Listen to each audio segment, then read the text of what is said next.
कैसे हो दोस्तों। आज हम इस वीडियो में देखेंगे कि जो एसएससी एमटीएस है 2022 वाला उसका एग्ज़ाम कब होगा। तो इसका एग्ज़ाम जैसा कि आपको पता ही है कि अप्रैल 2023 में होगा। तो इस एग्ज़ाम में आपको ये भी पता होगा कि इस बार एग्ज़ाम पैटर्न में बहुत बड़ा चेंज हुआ है। आप वैकेंसी देख लें कितना वैकेंसी है, 10,880 एमटीएस का है, हवलदार का है 529। तो इस बार आपको एग्ज़ाम पैटर्न में चेंज हुआ है। तो इस एग्ज़ाम पैटर्न में चेंज देख लें और उसके बाद डिस्कस करेंगे कि इस बार एग्ज़ाम की तैयारी कैसे करेंगे। और मैं अपना मार्क्स भी दिखाऊंगा क्योंकि मैंने भी दिया था इसमें एसएससी एमटीएस का, और मैंने 4 साल इसमें सर्विस भी किया है।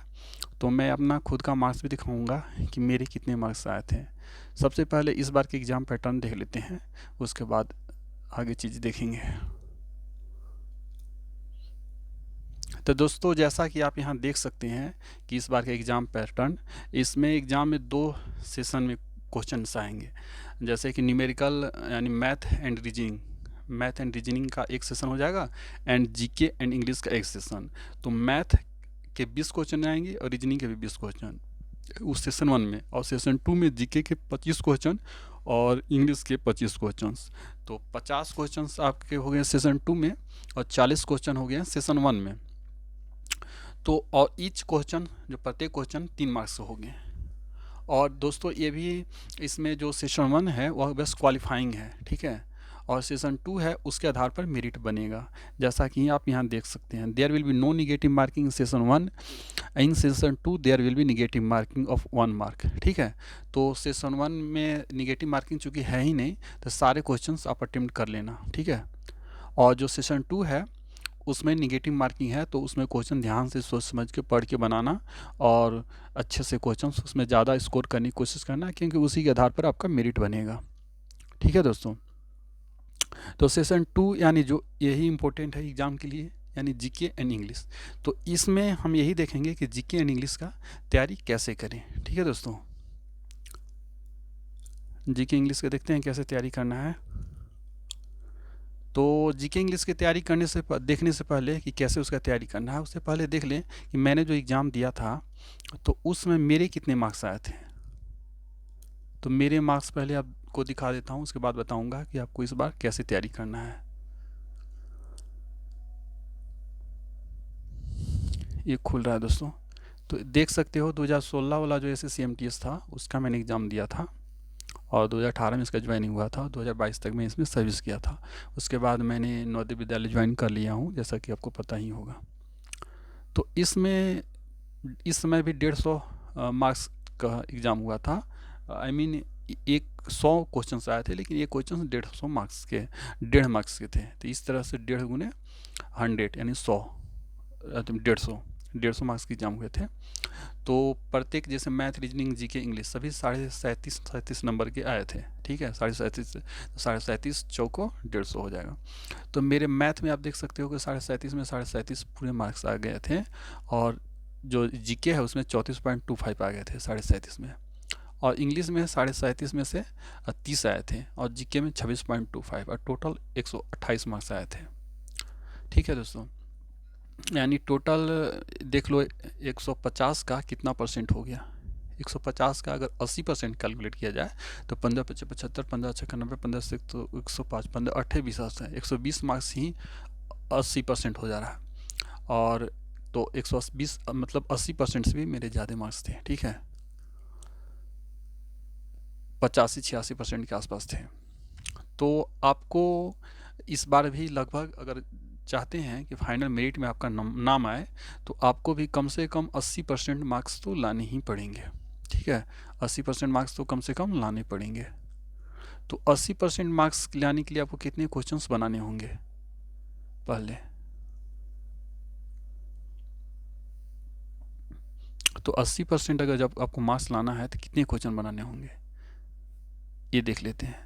तो सबसे पहले देखते हैं कि क्वेश्चन कितने थे। तो मैथ एंड इंग्लिश दोनों में 25-25 क्वेश्चंस थे, ठीक है ना। ये क्वेश्चंस कितने मार्क्स के थे, 3 मार्क्स के थे। तो आप सोचो कि अगर आपको 80% लाना है तो आपको कितने क्वेश्चंस अटेम्प्ट करने होंगे।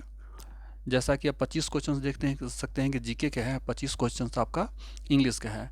तो जीके में आप सोचो कि कम से कम आपको 20 क्वेश्चंस तो सही करने ही होंगे, ठीक है।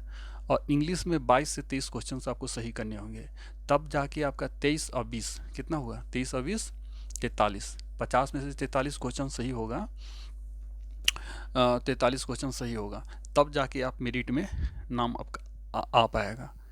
और 43 क्वेश्चन सही करना ऐसा नहीं है दोस्तों को बहुत ज़्यादा टफ कार्य है।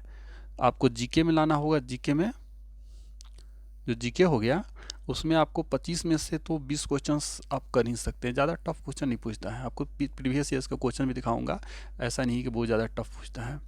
और जो इंग्लिश हो गया, इंग्लिश, उसमें इंग्लिश में आपको 22-23 क्वेश्चंस तो आराम से सही हो जाएगा। मान लो 23 क्वेश्चंस का आप टारगेट रखो, 22-23 हो जाएगा। और जीके में 20 क्वेश्चन सही करना है, तो आपको टारगेट तो 25 में 25 लेके चलना होगा, ठीक है दोस्तों, तभी आपका इतना सही हो पाएगा, ठीक है। तो अब देखते हैं कि पहले प्रीवियस ईयर्स में जो क्वेश्चंस आए थे वो किस टाइप के थे, और उसी हिसाब से आपको बताएंगे कि कहाँ से तैयारी करना है, कौन से बुक से तैयारी करना है। और साथ में आपको मैं भी एक वीडियो अपलोड किया करूँगा, कुछ जो इम्पोर्टेंट टॉपिक्स हैं, अगर आपको पसंद आएगा तो मैं उसे कंटिन्यू रखूँगा। और इस वीडियो के कमेंट में आप कमेंट करके ये भी बताना कि आपको सबसे पहले कौन से टॉपिक पर वीडियो चाहिए। जो टॉपिक पर आप कमेंट करेंगे, सबसे ज़्यादा कमेंट आएगा, उसी टॉपिक पर आपको वीडियो मिलेगा, अगला वीडियो, ठीक है दोस्तों। तो ये देख सकते हो मैंने जो एग्ज़ाम दिया था 14 दिसंबर 2017 को, तो मेरा ही पेपर है, टोटल 150 मार्क्स हैं और 100 क्वेश्चंस थे, तो ये क्वेश्चंस 1.5 मार्क्स के हुए।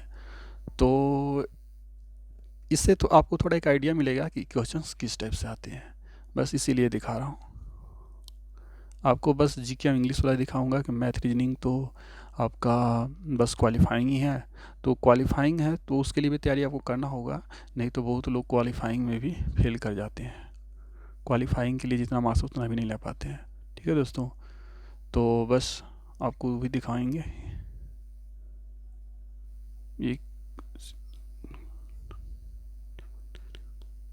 ये हो गया आपका इंग्लिश का, ठीक है। इंग्लिश का पहले देख लेते हैं।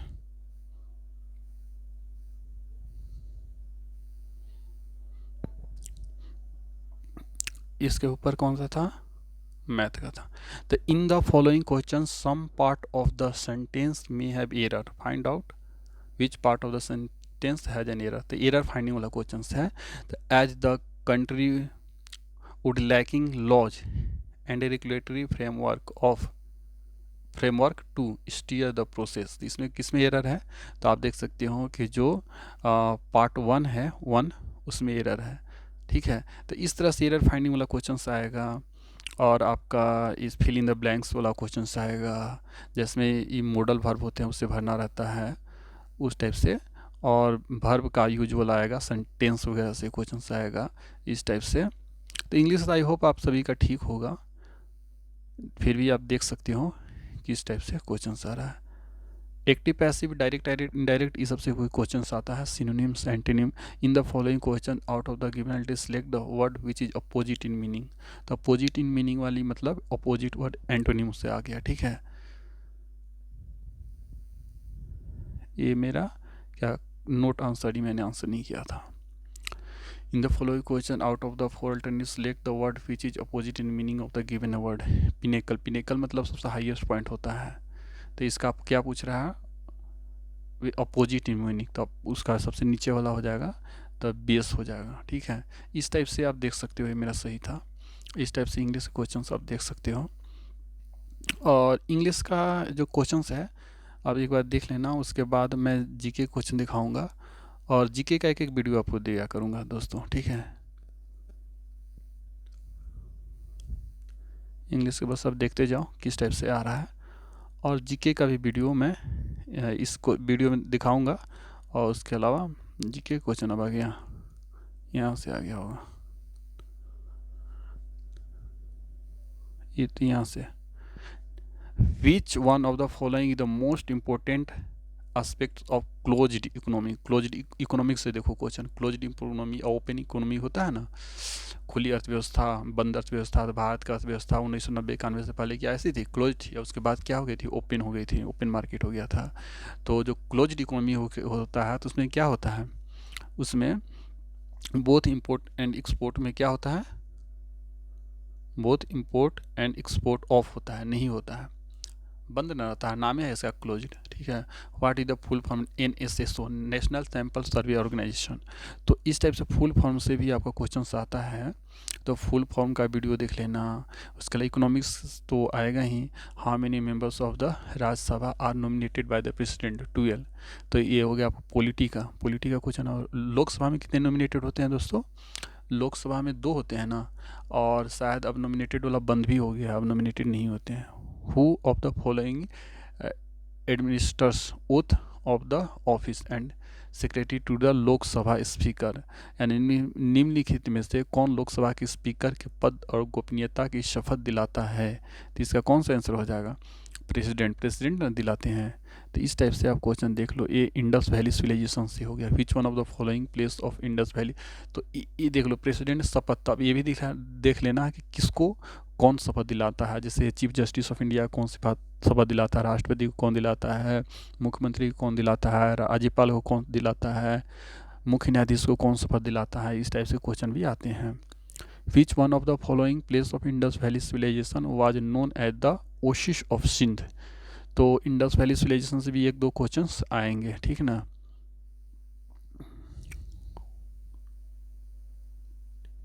One cast one religion one God for man is the teaching of, किसका टीचिंग है, तो ये श्री नारायण गुरु का था, ये मेरा सही था। तो ये सब भी आपका जो है वो आप याद कर लेना, और इसी पैटर्न पर आपको वीडियो भी आप दिया करूँगा। देख लो, in which state is the Kakrapar project located. तो जो भी प्रोजेक्ट चल रहे हैं, जो कि बहुउद्देशीय नदी घाटी परियोजना या कोई भी प्रोजेक्ट चल रहे हैं, तो वो भी आप याद कर लेना कि कौन सा प्रोजेक्ट कहाँ है। ये मैंने हालांकि उस समय आंसर नहीं दिया था, ये बहुत इजी क्वेश्चन है, फिर भी मैंने आंसर नहीं दे पाया था उसमें मेरी अच्छी तैयारी नहीं हो पाई थी। ठीक है, लेकिन आप लोग, ये तो बायोलॉजी का क्वेश्चन हो गया, ये याद ही होगा आप लोग का। आत्महत्या की थैली किसको कहते हैं, तो लाइसोसोम का, ये सभी को याद होगा आई होप। इस टाइप से क्वेश्चंस आप देख लो। नारियल का ऊपरी छिलका किस निम्नलिखित में से कौन से ऊतक से बना होता है। तो नारियल का उत्तम किसके बना होता है, स्क्लेरन काइमा जो टिश्यू होता है, इसको मैंने हालांकि आंसर नहीं दे रहा था, लेकिन आप याद रखना कि स्क्लेरन काइमा जो नारियल का ऊपरी छिलका होता है कितना हार्ड होता है, सॉलिड होता है। तो स्क्लेरन का एस पकड़ो, एस से सॉलिड, इस तरह से याद रखना। विच of the following disease is caused by viral infection, यानी वायरल इन्फेक्शन से कौन सा होता है, वायरल यानी वायरल मैंने वायरस से हो गया ना, इन्फ्लुएंजा। तो इसका एक ट्रिक है, वायरस से होने वाला पेपाकम, पे से पेचिस, बा से पैरिया, नहीं ये वाला नहीं है, ट्रेचोपुखाई, ट्रे से ट्रेकोमा चेचक, इससे इन्फ्लुएंजा, ट्रेचोपुखाई, प से पोलियो, ख से खसड़ा, ऐसे है। ठीक है, तो ये सारे किससे होते हैं, और एड्स वगैरह तो आपको पता ही है वायरस से होते हैं। तो ट्रिक बना के कुछ आप याद कर लेना कि कौन सा बीमारी कौन सा बैक्टीरिया के चलते होता है, या वायरस के चलते होता है, या प्रोटोजोआ के चलते होता है, फंगी के चलते होता है, ये भी आप याद कर लेना। और मैं आपको वीडियो भी बना के देते जाऊंगा। ठीक है, निम्नलिखित में से कौन सा ध्रुवों पर गुरुत्वाकर्षण बल के कारण उत्पन्न त्वरण के लिए सही नहीं है। तो ये आपका कौन सा हो गया, फिजिक्स का क्वेश्चन हो गया। ठीक है, अब देख लो कुछ फिजिकल क्वांटिटी दिए हुए हैं, उनके एसआई यूनिट दिए हैं, उसका मिलान करना है। तो ये तो बहुत ईजी है। तो लेंथ का यूनिट क्या होता है, लेंथ का तो मीटर हो जाएगा ना जी, मास का किलोग्राम, और टाइम का आवर। तो इसमें क्या दिया, which among the following is incorrect pair. तो लेंथ का तो मीटर सही है, मास का किलोग्राम ये भी सही है, टाइम का सेकेंड होगा ना, थर्ड वाला इनकरेक्ट हो जाएगा। ठीक है, तो इस टाइप से क्वेश्चंस बहुत चाहिए। एसआई यूनिट भी आप याद कर लेना। देख लो एसआई यूनिट से क्वेश्चन आ गया, in which of the following the length of word is measured in computer, computer में वर्ड का लेंथ किस में मेजर किया जाता है? बीट में ना मेजर किया जाता है, लीटर में मेजर, लीटर में तो लिक्विड मेजर किया जाता है, सेंटीमीटर लंबाई या मिलीमीटर में ये भी लंबाई, तो बीट है ना, ठीक है। इस टाइप से आप क्वेश्चन देखो। When two liquid in a mixture differ by the boiling point, which of the following is the best method to separate these liquid? ये आपका केमिस्ट्री का क्वेश्चन हो गया, इन 9th क्लास में है ये चैप्टर, मतलब पृथक्करण करने वाला, पृथक करने वाला, सेपरेट करने वाला। तो इसका आंसर कौन सा हो जाएगा? इवेपोरेशन, ठीक है, इवेपोरेशन। ये मेरा आंसर था लेकिन ये गलत हो गया, सही आंसर क्या है? डिस्टिलेशन है। इस टाइप से आप याद रखना। ये आपका मेटल नॉन मेटल से हो गया, ठीक है। तो साइंस के आप क्वेश्चंस देख रहे हैं, साइंस का क्वेश्चंस ज़्यादा आ रहे हैं, उसके अलावा पॉलिटी के क्वेश्चंस ज़्यादा आ रहे हैं, ठीक है। साइंस पॉलिटी के क्वेश्चंस बहुत ज़्यादा आ रहे हैं, तो साइंस पॉलिटी बहुत अच्छे से पढ़ना।